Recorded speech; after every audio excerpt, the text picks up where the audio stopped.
Private travels మాఫియాకు అడ్డుకట్ట పట్టం లేదు. రోజు ఇక్కడ ఒక చోట ప్రైవేట్ బస్సులు ప్రయాణికుల ప్రాణాలతో చెలగాటమాడుతూనే ఉన్నాయి. వరుసగా బస్సు ప్రమాదాలు జరుగుతున్నా యాజమాన్యాలు మాత్రం స్పందించడం లేదు.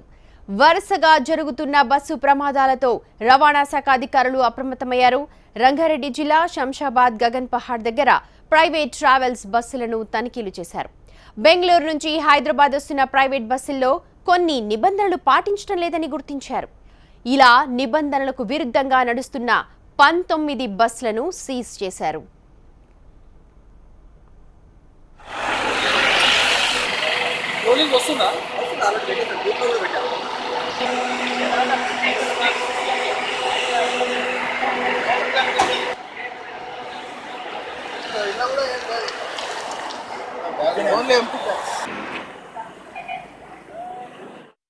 అయితే ఏదైనా ప్రమాదం జరిగినప్పుడు అధికారులు దాడులు చేస్తున్నారనే ఆరోపణలు ఉన్నాయి. ఫిబ్రవరి 28న కృష్ణా జిల్లా పెనుగంచిప్రోల్ దగ్గర బస్సు బోల్తా పడింది. ఈ ప్రమాదంలో 11 మంది చనిపోయారు, 20 మంది తీవ్రంగా గాయపడ్డారు. ఇది జరిగి 2 రోజులు గడవక ముందే ప్రకాశం జిల్లాలో మరో బస్సు బోల్తా పడింది. ఈ ప్రమాదంలో 40 మంది విద్యార్థులు గాయపడ్డారు. ఇక ఇవాళ తాజాగా మరో రోడ్డు ప్రమాదం జరిగింది. పశ్చిమ గోదావరి జిల్లా తణుకు హైవేపై మయూరి ట్రావెల్స్ బస్ లారీని ఢీకొంది. హైదరాబాద్ నుంచి అమలాపురం వెళుతుండగా ఈ ప్రమాదం జరిగింది. నిబంధనలు పాటించకపోవడంతో పాటు డ్రైవర్లు తప్ప తాగి డ్రైవింగ్ చేయడం వల్లే ఈ ప్రమాదాలు జరుగుతూ ఉన్నాయి.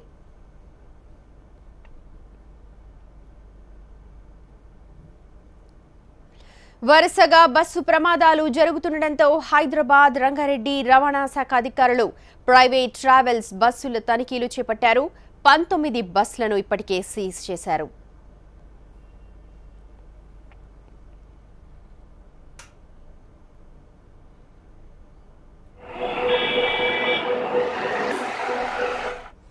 ప్రైవేట్ ట్రావెల్స్ మాఫియాకు అడ్డుకట్ట పడ్డం లేదు. రోజు ఎక్కడో ఒక చోట ప్రైవేట్ బస్సులు ప్రయాణికుల ప్రాణాలతో చెలగాటమాడుతున్నాయి. వరుసగా బస్సు ప్రమాదాలు జరుగుతున్న వాటి యాజమాన్యాలు మాత్రం స్పందించడం లేదు.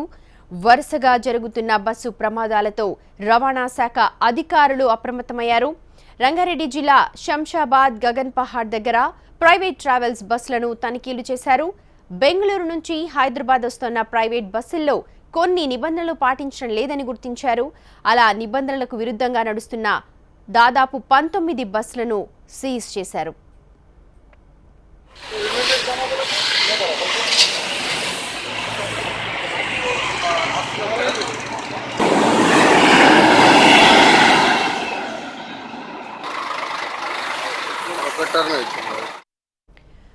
అయితే ఏదైనా ప్రమాదం జరిగినప్పుడే అధికారులు దాడులు చేస్తూ ఉన్నారు, తూతూ మంత్రంగా అన్న ఆరోపణలు కూడా ఉన్నాయి. ఫిబ్రవరి 28న కృష్ణా జిల్లా పెనుగంచిపోలు దగ్గర బస్సు బోల్తా పడింది.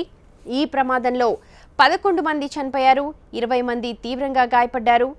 ఇది జరిగి 2 రోజులు కూడా గడవక ముందే ప్రకాశం జిల్లాలో మరో బస్సు బోల్తా పడింది. ఈ ప్రమాదంలో 40 మంది విద్యార్థులు గాయపడ్డారు.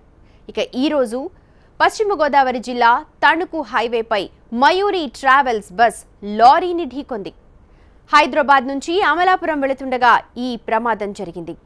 నిబంధనలు పాటించకపోవడంతో పాటు డ్రైవర్లు తప్ప తాగి డ్రైవింగ్ చేయడం వల్లే ఈ ప్రమాదాలు జరుగుతున్నాయని అంటున్నారు.